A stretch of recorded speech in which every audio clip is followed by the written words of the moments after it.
field book, and there is another book called The Dance of Change, how you manage that change. And he authored a number of other books in organizational learning and then in team buildings. Okay, now to the fun part. And then actually not to the fun part, not to the kind of a good part, because the last thing a project manager wants to do is managing conflict. But I know Nicole is nodding her. Yes, but unfortunately that is the task that you are expected to do as a manager.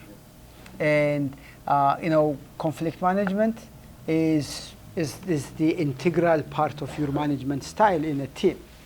Remember, within your family, the kids, have some disagreement, friends have disagreement, so you should be able to do that. So now, how do we develop our conflict, resolution skills? Because the source of conflict was scarce resources. Sometimes people fight for the resource. Okay, schedule priorities, or sometimes personal work style. I remember there was one team members where I used to work, and she's loud, and in a cubicle setting where literally when you sneeze, everybody listen, and she's so loud, and then people start complaining, and then they give her a corner place, but still the same. Because the way how you work, your work style, has an impact on the other team, especially when you have this co-location place where you have everybody into the same room. Having that environment is pretty much is the key, and that's where you start the conflict management. How do we reduce conflict? Ground rule. Okay, no phone calls. It's not like, don't do this and do that, but there are some certain rules.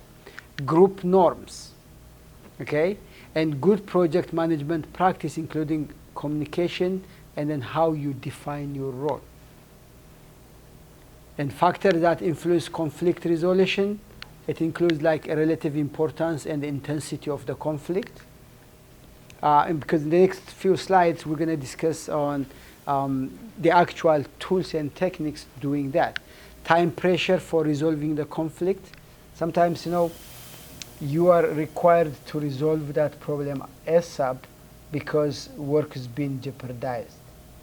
Okay? Or position taken by a person involved, because there are different types of conflict resolution tools and techniques that you need to do.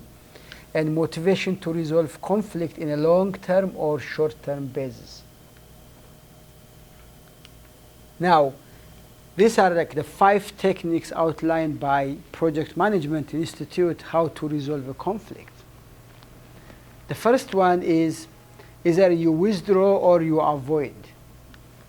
Means that, retreating from an actual or potential conflict situation, postponing the issue to be better prepared to be resolved by others. Sometimes, you may say, this is above my pay grade, and I can do this, and then you move it to the next one.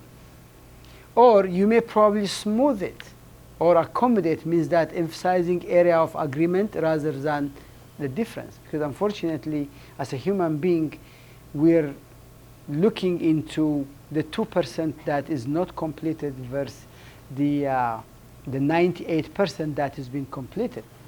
Okay? And conceding one's position to the need of others means that just be accommodative, because it doesn't in projects, my way or the highway is not working.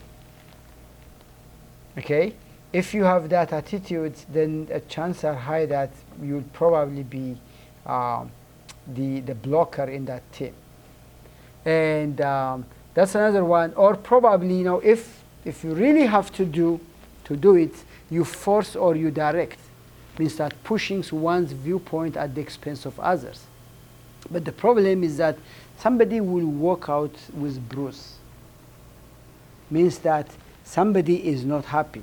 Of course, being a manager, you cannot please everybody. Yes, you agree. And that's the wrong part. Yes, that's like the sad part, because management is expecting you to perform something, and then the work has to be completed. So you cannot be okay for everybody all the time. But when there is time, then there is one quality. It's called assertiveness. So assertiveness means it's a type of emotional intelligence quality that you explain your point in a firm and not aggressive way. Okay, this is what I want you to do, and this is what we're going to do. So there are different management skills to how to manage those difficult people. Then, the ideal way is collaborate or problem solving.